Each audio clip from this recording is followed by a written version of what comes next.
ইরানে ইসরায়েলি হামলার মুখে দেশটির পাশে থাকার ঘোষণা দিয়েছে কাতার। টেলিফোন আলাপের সময় কাতারের আমির Sheikh Tamim bin Hamad Al Thani ইরানের প্রেসিডেন্ট মাসুদ পেজেশকিয়ানকে বলেন, তার দেশ সম্পূর্ণভাবে ইরানকে সমর্থন করে এবং আলাপ ও সমঝোতাই শান্তিতে পৌঁছার পথ হিসেবে বিশ্বাস করে।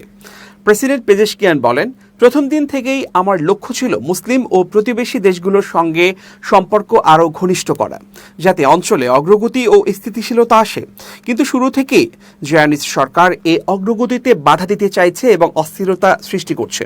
তিনি আরও সমালোচনা করে বলেন, যুক্তরাষ্ট্র এই অপরাধকে সমর্থন দিচ্ছে এবং চাইছে যে তারা যা চাইবে তাই চাপিয়ে দেবে। কিন্তু ইসলামিক প্রজাতন্ত্র ইরান কারো চাপ মানতে রাজি নয়।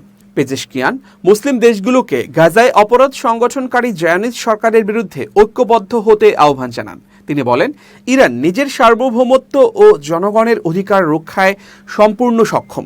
অন্যদিকে কাতারের আমির বলেন, কাতার ঘৃণ্য এ হামলার নিন্দা জানাচ্ছে এবং বিশ্বাস করে যে আত্মরক্ষার সম্পূর্ণ অধিকার রয়েছে ইসলামী প্রজাতন্ত্র ইরানের।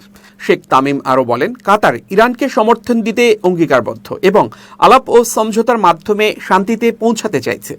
অপর দেশগুলোকেও এই অবস্থান সম্পর্কে অবহিত করা হচ্ছে।